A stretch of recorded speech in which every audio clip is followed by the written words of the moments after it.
Reta final do período eleitoral e muito se fala em escolha bem o seu candidato.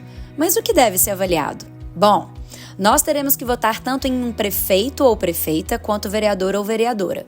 Para começar, vamos lembrar daquelas responsabilidades básicas de cada um? Calma, parece bobo, mas você vai entender onde eu vou chegar. A função principal do prefeito é o quê?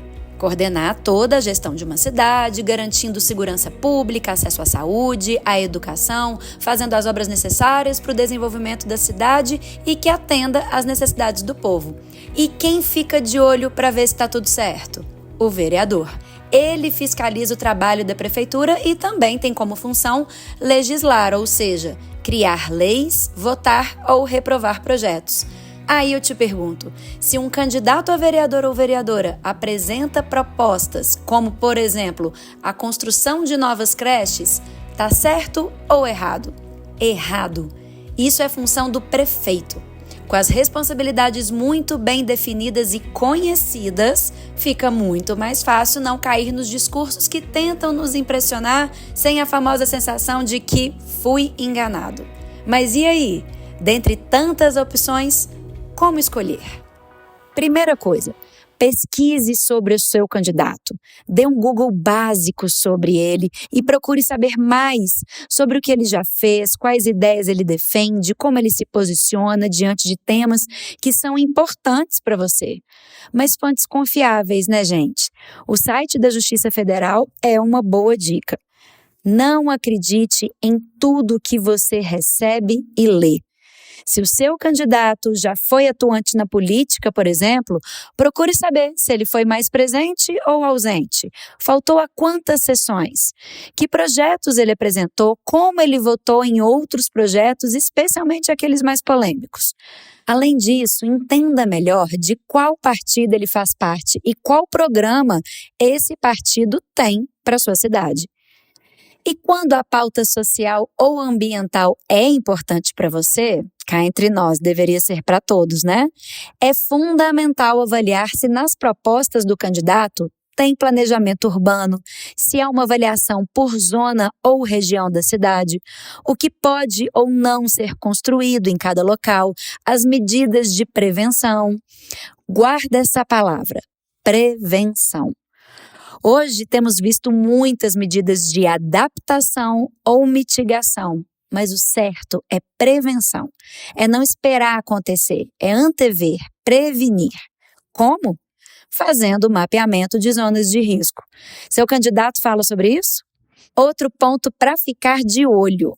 O candidato ou candidata tem que mostrar se o que ele pretende fazer é realmente possível, se exige pouco ou muito investimento e de onde ele vai tirar a verba para a execução. Quando ele é questionado sobre isso, as perguntas são genéricas, ele foge do assunto, vale ficar de olho. E coleta seletiva? Quem tem falado sobre isso? As cooperativas de catadores estão sendo lembradas? Vamos reforçar que os catadores são os grandes responsáveis pela reciclagem acontecer no Brasil. E sabe quanto ela acontece? Em apenas 4% de todo o resíduo sólido gerado. Falando nisso, de acordo com a Política Nacional de Resíduos Sólidos, não deveriam mais existir lixões em todo o país a partir do dia 2 de agosto desse ano. Mais uma lei que ainda é só teoria. Já as energias renováveis estão crescendo num ritmo muito mais acelerado. E aí? Como elas serão inseridas e trabalhadas na sua cidade? O candidato ou candidata que não está pensando ou falando dessas questões, certamente vai ficar para trás. Hoje, 84% dos planos de governo já contemplam temas ligados à sustentabilidade ou meio ambiente. Uma opção para os candidatos que desejam explorar mais o tema é usar a carta de propostas elaborada pela Aliança pela Alimentação Adequada e Saudável, que reuniu um conjunto de medidas necessárias para as cidades enfrentarem os desafios da segurança alimentar e nutricional e da crise climática. As propostas foram organizadas em 4 eixos. 1. Proteção do meio ambiente, acesso universal à água e a sua garantia como direito humano e bem comum. 2. Incentivo e apoio à produção e comercialização local de alimentos adequados e saudáveis, priorizando a agricultura familiar e a produção de base agroecológica. 3. Promoção, proteção e apoio à amamentação e à alimentação adequada e saudável. 4. A implementação de medidas regulatórias que desestimulem o consumo de alimentos não saudáveis e possibilitem escolhas e práticas alimentares adequadas, saudáveis e sustentáveis.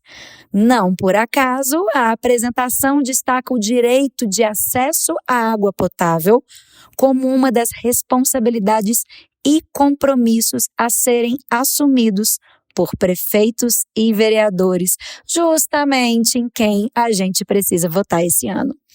O Instituto Fome Zero e o Instituto Comida do Amanhã estruturaram 2 cartilhas para apresentar os eixos de atuação possíveis para políticas alimentares a nível municipal. São ferramentas para ajudar candidatos às prefeituras e às câmaras de vereadores na formulação de propostas e políticas de acesso à comida saudável e que caiba no bolso da população. Vou dar um exemplo. Em Niterói, no Rio de Janeiro, foi aprovado um projeto de lei que proíbe os ultraprocessados nas escolas municipais no início de 2023. Sabe que isso foi aprovado com muita pressão e participação da população, viu?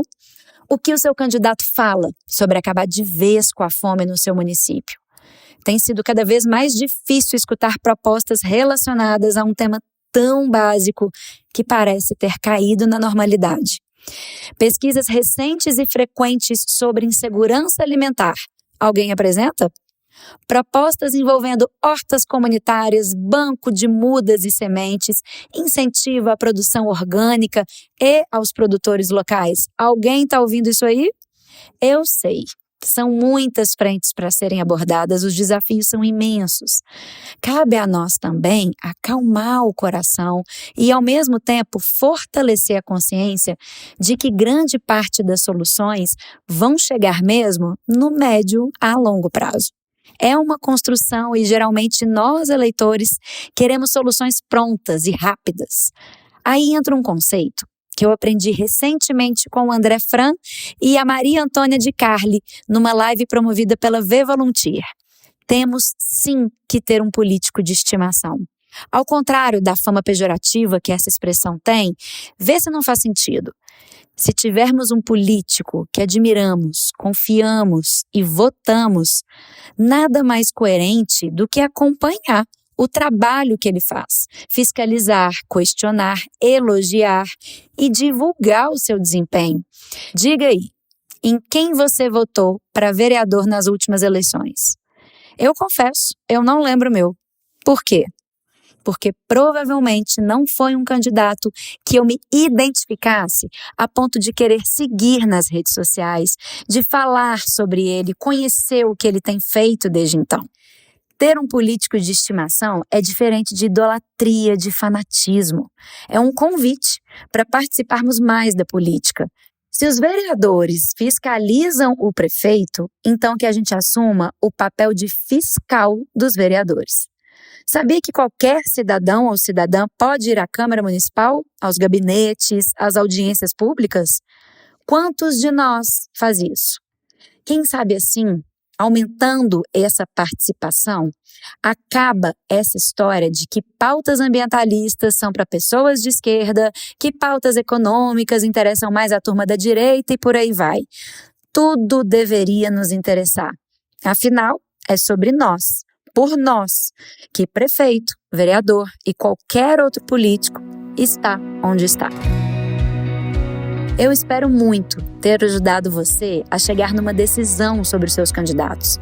Eu bato muito na tecla no poder que cada um de nós tem de fazer a diferença nesse mundo, no que está ao nosso alcance. Mas sem sombra de dúvidas, quando o poder público entra em ação, os impactos ganham escala. As mudanças acontecem muito mais rápido, na velocidade que o mundo atual realmente precisa. Fazer a nossa parte também envolve escolher bem quem vai nos representar. Gostou desse episódio?